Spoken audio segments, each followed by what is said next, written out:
Iya, masih bersama kami dalam Newsroom dan masih membahas terkait kualitas udara di Ibu Kota Jakarta yang kian memprihatinkan. Kalau tadi sebelumnya sempat disebutkan Pak Dahlan bahwa masyarakat bisa melakukan aksi-aksi tertentu atau minimal protes dalam jalurnya. Dari Kawali sendiri apakah sudah melakukan class action untuk terkait pencemaran udara ini begitu, Pak? Ya, teman-teman di koalisi sudah melakukan gugatan itu. Baik. Nah, tapi yang terpenting kita akan melihat secara holistik. Baik. Mungkin selama ini pro kontra akhirnya tidak menyelesaikan masalah. Baik. Nah, sekarang ini bagaimana masing-masing kita itu menjadi solusi, ya, dengan segala potensi dan segala kekuatannya gitu. Jadi kalau memang udara ini beresiko kepada masyarakat, bukan juga masyarakat secara luas, bisa jadi itu beresiko untuk kita sendiri gitu. Maka masing-masing kita harus memberikan solusi. Masing-masing kita menjadi solusi, tidak kemudian saling menyalahkan.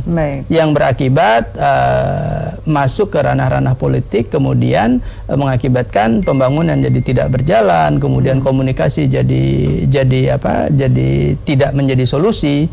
Nah, contoh kecil kita tahu di DKI Jakarta, Pemprov sudah menyediakan transportasi umum, ya, memperbaiki, sekalipun mungkin belum sempurna.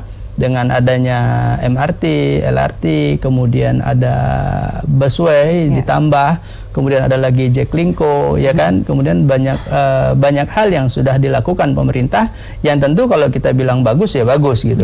Tapi dengan pembabatan hutan yang diawali pada waktu itu masih 2012, saya sudah katakan sebelum ini juga saya sudah katakan, bahkan dengan Pak Basuki Cahayapurnama pada waktu itu sebagai PLT Gubernur sudah debat panjang gitu kan.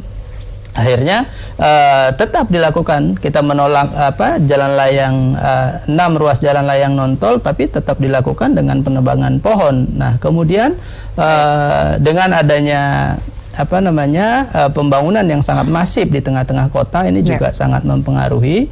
Kemudian yang terakhir uji emisi. Uji emisi ini sangat penting karena penyumbang polutan terbesar adalah dari transportasi. Nah, kemudian bukan cuma pengguna yang harus uji emisi, tapi ada pertanggungjawaban dari produsen kendaraan itu sendiri, baik itu kendaraan roda 2 maupun roda 4. Berarti semua pihak ya, selain juga proses sedang berjalan, kemudian semua pihak juga memang harus bertanggung jawab dan menjadi solusi begitu.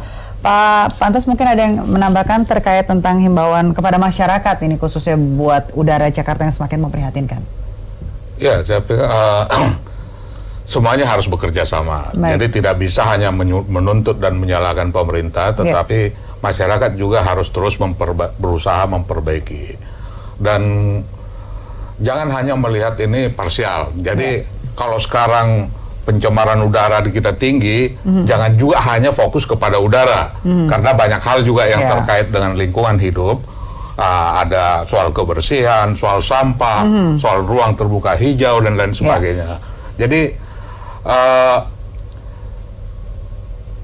itu harus segera ditangani, termasuk juga kemacetan dan lain sebagainya, sehingga katakanlah orang mau bersepeda juga tidak nyaman, tidak dan lain-lain sebagainya. Jadi semuanya permasalahan ini sebenarnya terkoneksi begitu. Terkoneksi semuanya. Harus ada solusi yang konkret dari pemerintah dan juga dari masyarakat. Harus ada solusi yang konkret dan bila perlu dukungan APBD fokus, katakanlah tahun ini untuk apa, tahun apa. Jadi kita konsentrasi ke sana lah gitu. Baik. Terima kasih Pak Pantas atas waktunya bergabung bersama kami.